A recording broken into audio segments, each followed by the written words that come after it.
Après avoir réalisé son premier long métrage, I Shot Andy Warhol en 1996, Mary Harron revient derrière la caméra 4 ans plus tard pour l'adaptation cinématographique du sulfureux roman American Psycho de Bret Easton Ellis.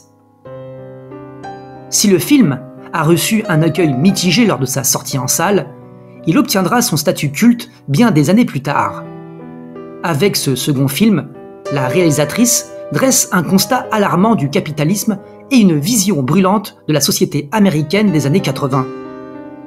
Elle nous embarque dans un monde à la fois cynique, froid et déshumanisé, où le manque de communication et l'égoïsme extrême sont légion. Si le film est à des années-lumière de concurrencer le niveau extrêmement violent et malsain du roman, son adaptation a bien plus d'une carte sous sa manche, en commençant par sa réalisation très soignée, une mise en scène de bonne qualité et une photographie aussi froide que l'œuvre. Et ce n'est pas tout, car de gros bonus vont rejoindre la partie.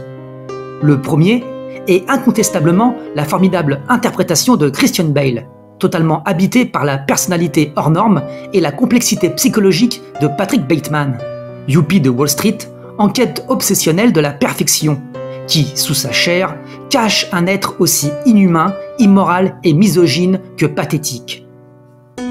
L'acteur gallois nous offre une grande palette d'émotions, passant du calme plat à l'hystérie exacerbée. Il incarne brillamment ce personnage psychotique et démentiel qui s'enfonce dans une spirale infernale. Christian Bale n'interprète pas Patrick Bateman, il est Patrick Bateman. Un ton plein de cynisme, des situations aussi grotesques que ridicules. Le second point fort du film réside bel et bien dans son humour noir. Car oui, American Psycho est avant tout une œuvre hilarante remplie de moments totalement absurdes. Il n'y a qu'à voir les réactions aussi excessives que pitoyables de son protagoniste.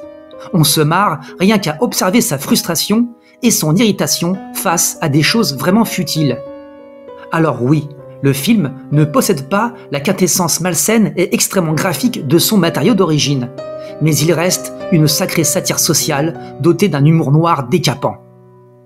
C'est une œuvre que je kiffe, et dont chaque scène, chaque séquence, chaque dialogue me fait délirer.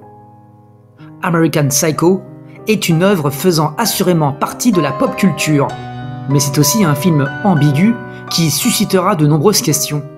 Et si Patrick Bateman était la résultante du capitalisme américain, est-il la finalité de l'existence humaine?